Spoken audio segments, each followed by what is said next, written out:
Hello everyone, আসসালামু আলাইকুম। তো আজকে আমি বিকেলের জন্য এখানে চাউলের গুঁড়ি নিয়ে নিলাম। পিঠা বানাবো, চিতই পিঠা। তো এখানে গরম পানি দিয়ে এটাকে ব্যাটার তৈরি করে নিব।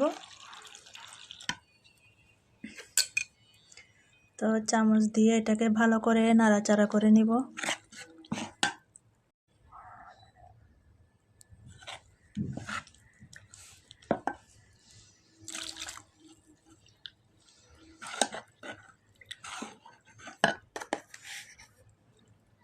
তো লবণ দিয়ে দিলাম।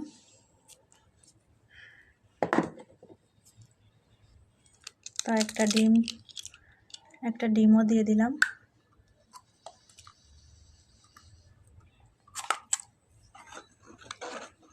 তো এটা ভালো করে নাড়াচাড়া করে ডিমটা ভালো করে মিক্স করে নিব সব।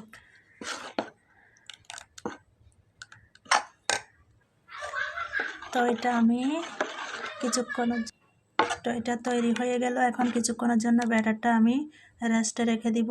তারপর আমি এটা পিঠাগুলো বানাবো, তো আপনাদের সাথে শেয়ার করব। তো সঙ্গে থাকুন। তো এখন আমি এটা অনেকক্ষণ ধরে রেখে দিয়েছিলাম। এখন এখানে একটা প্যান বসাই দিছি। তো প্যানটা গরম হয়ে গেছে, তেল ব্রাশ করে দিচ্ছি। এখন আমি ব্যাটারটা দিয়ে এভাবে চারিদিকে ঘুরাই দিব যাতে পিঠাটা পাতলা হয়ে যায়। এটা কিন্তু খেতে দারুণ। তো আমি একটা ঢাকনি দিয়ে ঢেকে দিলাম, কিছুক্ষণ জাল করে নিব। তো এখন দেখে নিব কেমন হলো। তো আমার পিঠা হয়ে গেছে। এখন আমি এটাকে তুলে নিব।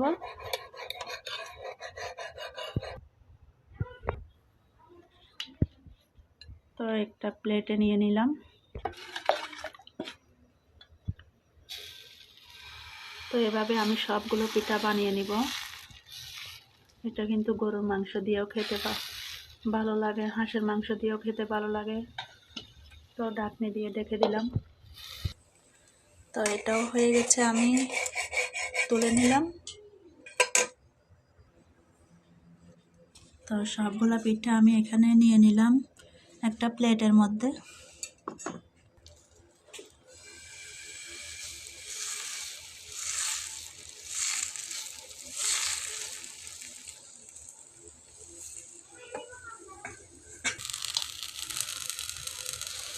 তো আমার পিঠা হয়ে গেছে, আবার দেখে নিব।